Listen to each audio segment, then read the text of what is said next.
Over the last year, we have seen some crazy headlines on new developments and projects that want to come to the lake. And a couple of those, you've got the outlet mall, the amusement park, the casino project, the Lynn Creek development, and of course the affordable housing complex off of Nichols. And so I wanted to get a little bit of an update on some of those. And Boy, you were really busy getting what's going on with all of these things this week. You took a lot of time to figure all that out. Well, I figured we'd do these stories and then, we just wait for KRMS News, Lake Expo, or somebody else to give us an update. And I'm like, I wonder if we can't find some of these answers. And so I talked last night with Mayor of Osage Beach, Michael Harmison, and I had first seen, we're talking about the amusement park project, of course, Point Oasis. This is going to be massive, right? Right, the one that's right beside the Grand Glazed Bridge, right? And so you'd seen the initial press release and announcement, and then kind of went away, right? People are starting to ask me all the time,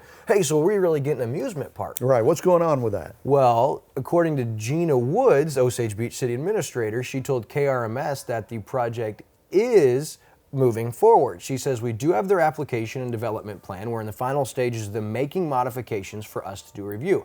So I do expect to see more movement at the first of the year. Right now, the ball is in the developer's court. So she said that end of December. And so I reached out to Mayor Michael Harmison, and he said, yes, the city is offering full support for the developers. One thing that I think we need to make clear, I found out, is yes, with this development, they are going to be asking for a TIF. And not just a TIF. Now, hold your horses. Don't freak out when I say this. They're going to be asking for a super TIF. Okay. And so when you say super TIF, I already get it. There's some misunderstanding and some preconceived notions about TIFs. And you hear super TIF, I understood when I heard that term, you guys were going to freak out. And so I said, Michael Harmison, Mayor Harmison, you have to make this clear. What exactly is a super TIF? It's actually a good thing for our locals, Chris. So here's what's going to happen. If the city of Osage Beach accepts the TIF proposal, what they would do is then allow the developers to go to the state level to get state tax money.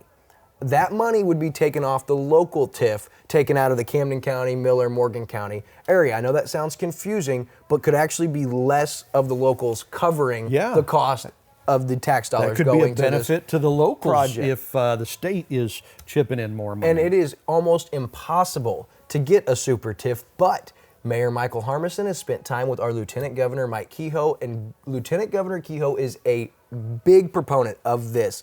So the state is in support of this. So it looks like the super TIF would be the route to go. There's a lot of steps that still need to happen. And so first thing, our local TIF commission. What is our local TIF commission? Made up of 11 members, the president, Tyler Becker. The mayor appoints 5, and then members from each tax districts. The 3 tax districts are the library, the police department, or the fire department, and the school. So you have the library, the school, and the fire department have one chair, one seat on that commission board. And so the commission is now waiting for the developers to present to them their plan or their proposal. And so at that point in time, they would then present 25 copies of their proposal to the city. That would go to the aldermen, to the TIF commission, for them to review them. I know this sounds confusing, and I gotta give kudos to our mayor because they're actually gonna open up a public meeting, and they're going to educate the 2 new members of our TIF commission on what a TIF is, as well as have a community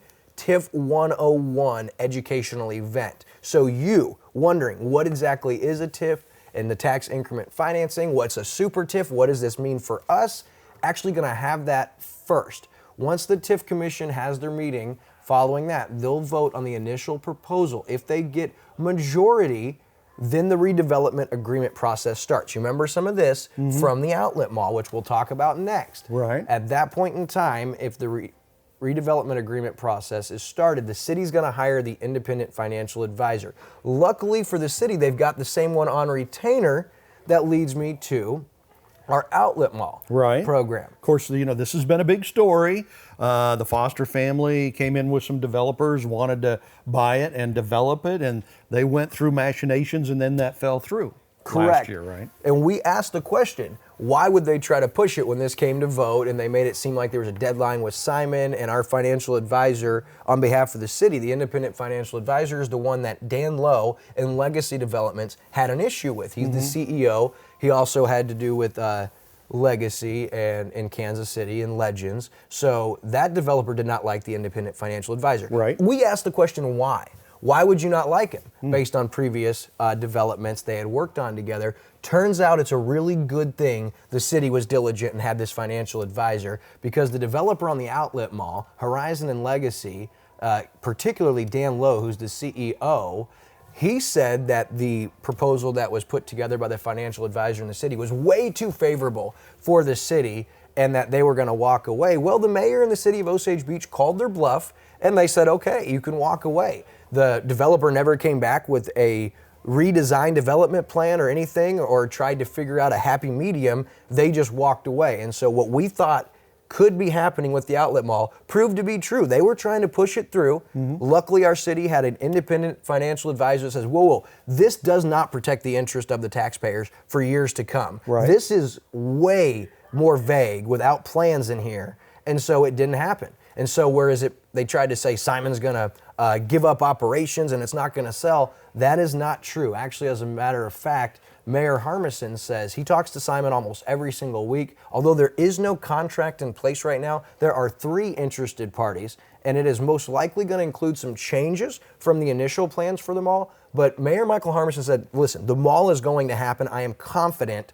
And even if it's not with Horizon and Legacy, because that ship has probably sailed, he goes, this project is going to be redeveloped and is going to happen. And so good news. Yeah, and how about news. Mayor Michael Harmison and his diligence and our Board of Aldermen and our TIF Commission, because our TIF Commission really voted with their hearts, not their head in that situation. You remember that meeting where Greg Hasty got up and said, if you want this to happen, vote yes now. And it's like, well, that's not the way local Right. government works. And the TIF Commission, they were acting with their heart, and that was by the pressure put on by the developer. Yeah. Luckily, our city was diligent. We didn't get into bed. We didn't approve the redevelopment plan or their TIF proposal, and so the mall is still there. We're going to keep you posted as things develop. A couple other developments, Chris, the affordable housing complex off Nichols. Yeah. Where does that one sit? Well, a lot of people said it's the affordable or low income housing. Well, that's not really true. You've got higher scale living and then you've got lower. This is what the developer is calling the missing middle.